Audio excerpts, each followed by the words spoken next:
प्रथम थर पाई टेक्सटाइल एवं आपारेल कॉन्क्लेव ओडिशा टेक्स 2025 आज ओडिशा रे एवं आम भुवनेश्वर रे आज अनुष्ठित होइछि।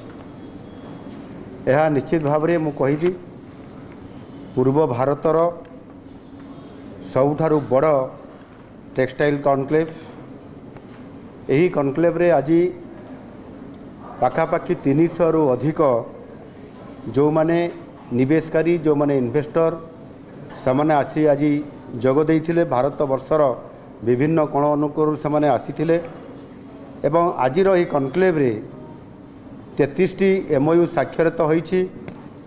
एवं 7,808 कोटी टंकार इन्वेस्टमेंट आज आम ओडिशा को आसीछि। किंतु सबुठारु आउ गोटे बड़ गुरुत्वपूर्ण कथा होछि जे इन्वेस्टमेंट ठारू बहु गुण रे अधिक अर्थात पाखापाखि प्राय 53,300 नियुक्ति सुजोग सृष्टि हेबार सुनिश्चित होइछि। एणु निश्चित भाव में जितेबाला आम नुआ सरकार आसिला परे मेक इन ओडिशा कॉन्क्लेव 2025 आम जितेबाला शिल्पायन करने रोड शो कलु एवं कॉन्क्लेव मध्य करलु एवं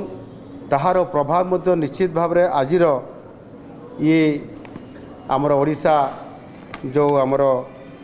टैक्स 2025 पाई मध्य गोटे बड़ सफलता आमको आज मिल पारि। विशेष करके ओडिशार शिल्प सहित बयन एवं पोशाक शिल्प रे ये क्षेत्र में मध्य ओडिशा गोटे आकर्षण केंद्र हिसाब से आज स्वतंत्र भाव में सुजोग ओडिशा पाई। ये जो ओडिशा टैक्स कॉन्क्लेव आज आम करने गलु आज सफलता पाइला परे आज आम सरकार मध्य घोषणा करिसेंती जे प्रति वर्ष ओडिशा टैक्स 2025 ओडिशा रे आयोजन करा जिवो एवं ये विभागर जो माने निवेशकारी अछंती समान को आकर्षित करी ओडिशा को एक टेक्सटाइल हब प्रतिष्ठा करा जिवो आ सेथि पई आज मध्य ताहा घोषणा करा जायछि। एवं विशेष करिकि इथिरे जो इंडस्ट्री सेक्टर मानकरे जो आमर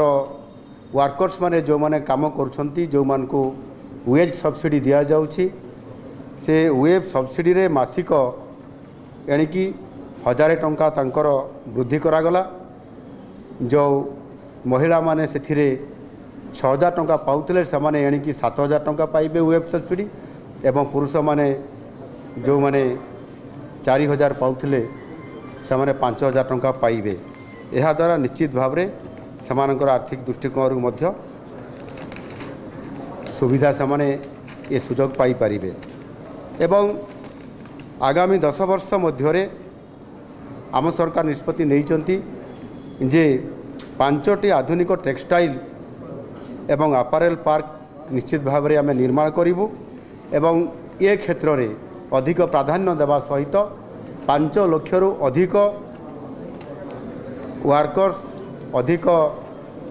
जो माने आमर श्रमिक माने काम करछंती समाने एणिकी आउ बाहर को जीवे नहीं जहाँ एठी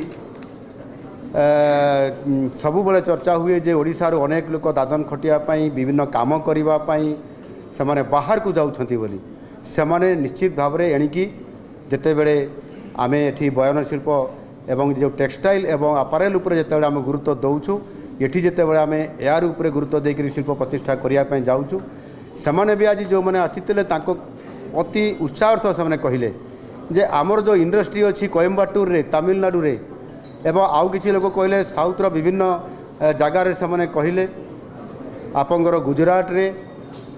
सेमाने से अंचल में ओडिशार अनेक कारीगर माने एवं वर्कर्स माने सेठी काम करुछंती एवं सेमाने भारत वर्षर सबुठारु भल बुणाकार एवं कारीगर ये कथा को इन्वेस्टकार जो मैंने आसीते स्वीकार करले एटा आम गोटे शुभ संकेत अच्छी आपाई आज आमे से सुजोग आनीदेवाई चाहूँ जे सेमाने एणिकी ओडिशा रे मध्य काम पाइबे एवं ये बयन शिल्प और हस्ततंत्र ये क्षेत्र में मध्य आमर निश्चित भाव में टेक्सटाइल और अपारेल रे बुद्धि घटब आउ ताहा आज दिन में भावी ये गोटे निश्चित भाव में आज आमर ये कनक्लेव सफल होती। धन्यवाद।